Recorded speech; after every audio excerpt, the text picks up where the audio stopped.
हो सकता है कि आज आपके ब्लड शुगर के सभी ब्लड टेस्ट नॉर्मल हों, लेकिन आने वाले 10 साल में आपको डायबिटीज़ हो जाए। मैं ऐसा क्यों बोल रहा हूँ? क्योंकि आपकी बॉडी में इंसुलिन रेजिस्टेंट स्टार्ट हो गया है। अब आपको कैसे पता चलेगा कि आपकी बॉडी में इंसुलिन रेजिस्टेंट स्टार्ट हो गया है? हम इसी पर बात करेंगे।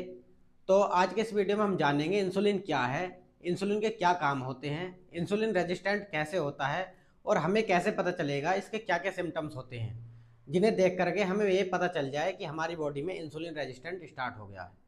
तो अगर आपने अभी तक हमारे इस चैनल को सब्सक्राइब नहीं किया है तो यहाँ पर सब्सक्राइब बटन आ रहा होगा, आप इसको दबा करके हमारे चैनल को अभी सब्सक्राइब कर लीजिए। इंसुलिन रेजिस्टेंट सालों पहले स्टार्ट होता है। अगर आप चाहो तो इसको रिवर्स भी किया जा सकता है, क्योंकि इंसुलिन रेजिस्टेंट रिवर्सेबल होता है। आप इस वीडियो को ध्यान से और एंड तक देखना।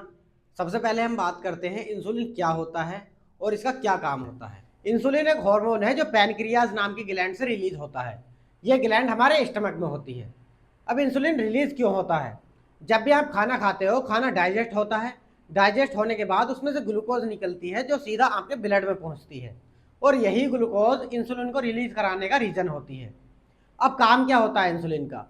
इंसुलिन का काम है, ये जो आपने खाना खाया है इसमें से जो ग्लूकोज आपके ब्लड में बढ़ी है, इसको यूज करने के लिए मसल्स तक भेजना, फैटी टिश्यू तक पहुंचाना और लीवर तक पहुंचाना। इंसुलिन एक एनाबॉलिक हार्मोन भी है जो आपकी बॉडी को ग्रोथ भी कराता है। ये प्रोटीन भी बनाता है, और जो एक्सेस ग्लूकोज है उसको फैटी टिश्यू के रूप में बॉडी में स्टोर भी करता है, और जो एक्सेस ग्लूकोज बाकी रह जाता है उसको लीवर में भी स्टोर करता है ग्लाइकोजन की फॉर्म में, ताकि इन फ्यूचर उसको जरूरत पड़ने पर यूज किया जा सके। अब बात करते हैं इंसुलिन रेजिस्टेंट क्या होता है। रेजिस्टेंट का मतलब होता है रुकावट आना। मतलब जो काम पहले इंसुलिन कर रहा था अब वो नहीं कर पा रहा है। ऐसा क्यों होता है इसको समझते हैं। इंसुलिन का क्या काम होता है वो मैंने आपको अभी समझाया था। आपके ब्लड में जो भी शुगर आएगी उसको यूज करने के लिए मसल्स तक भेजना, लीवर तक भेजना और फैटी टिश्यू तक पहुंचाना। लेकिन अगर आप बहुत ज़्यादा फ्री शुगर यूज़ कर रहे हो, कोल्ड ड्रिंक यूज़ कर रहे हो और बहुत ज़्यादा कार्बोहाइड्रेट्स यूज़ कर रहे हो, तो आपके ब्लड में शुगर की मात्रा भी बढ़ने लगेगी, क्योंकि आप खाना ही उस टाइप का खा रहे हो। और उसको बॉडी के डिफरेंट पार्ट में भेजने के लिए इंसुलिन की मात्रा भी आपको ज़्यादा चाहिए होगी, क्योंकि आपके ब्लड में शुगर का लेवल बढ़ चुका है। क्योंकि इंसुलिन फैट का भी सिंथेसिस कराता है, तो जो एक्स्ट्रा शुगर है उसको फैट की फॉर्म में आपकी बॉडी में स्टोर करना शुरू कर देगा और आप धीरे धीरे मोटा होने लगोगे। इतना ही नहीं, इंसुलिन जिस ग्लूकोज को आपकी मसल्स तक पहुंचाता था, अगर आप उस मसल्स का यूज नहीं करते हो, उसमें कोई एक्टिविटी नहीं करते हो, तो वहां पर भी भेजना बंद कर देगा, क्योंकि मसल्स तक ग्लूकोज को लेकर जाने वाले रिसेप्टर्स धीरे धीरे कम होने लगते हैं। अब आपकी बॉडी में ज्यादा खाना खाने की वजह से ज्यादा ग्लूकोज निकल रहा है, और इंसुलिन उसको फैट की फॉर्म में आपकी बॉडी में स्टोर कर रहा है। आपकी मसल्स एक्टिविटी ना होने की वजह से आपकी मसल्स तक भी ग्लूकोज जाना बहुत कम हो गया है। अभी इंसुलिन रेजिस्टेंट नहीं हुआ है, ये एक मैकेनिज्म है जो चल रहा होता है। इंसुलिन रेजिस्टेंट तब होता है जब ये मैकेनिज्म धीरे धीरे फेल होने लगता है। कैसे फेल होता है ये मैकेनिज्म? नंबर एक, आपकी बॉडी में इंसुलिन की डिमांड बहुत ज़्यादा हो गई है, जिससे इंसुलिन बनाने वाली ग्लैंड्स की सेल्स धीरे धीरे खराब होने लगी हैं, उसने इंसुलिन बनाना बहुत कम कर दिया है।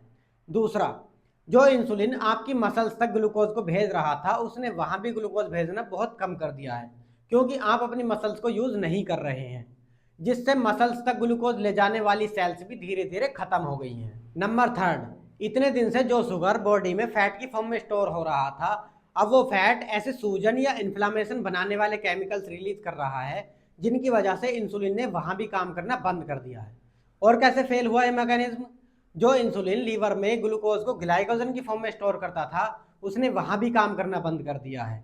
अब आपकी बॉडी में इंसुलिन बनना बंद हो गया है, और जहां जहां इंसुलिन काम करता था, मसल्स में, फैट में, लीवर में, उसने वहां भी काम करना बंद कर दिया है, क्योंकि बॉडी में एक इन्फ्लामेशन की प्रोसेस स्टार्ट हो गई है। और ऐसा ही रहा तो एक्सेस शुगर हमारी बॉडी से बाहर जाना बंद हो जाएगा, मतलब हमारी बॉडी में शुगर का यूज रुक जाएगा, और धीरे धीरे हमारे ब्लड में शुगर का लेवल बढ़ने लगेगा। जब एक पॉइंट तक पहुंच जाएगा तो हम उसको प्री डायबिटीज बोल देंगे, लेकिन जब उससे भी ज़्यादा बढ़ जाएगा तो हम उसको डायबिटीज बोल देंगे। लेकिन प्री डायबिटीज और डायबिटीज से सालों पहले से आपकी बॉडी में इंसुलिन रेजिस्टेंट हो रहा होता है। अगर आपको इसके सिम्टम्स पता चल जाएं तो आप इसको रिवर्स भी कर सकते हैं। अब इसके सिम्टम्स क्या होते हैं इसकी बात हम नेक्स्ट वीडियो में करेंगे। अगर आप जानना चाहते हैं इंसुलिन रेजिस्टेंट के सिम्टम्स क्या होते हैं और हमें कैसे पता चलेगा हमारी बॉडी में इंसुलिन रेजिस्टेंट हो रहा है, तो आप हमारे इस चैनल को सब्सक्राइब जरूर कर लीजिए।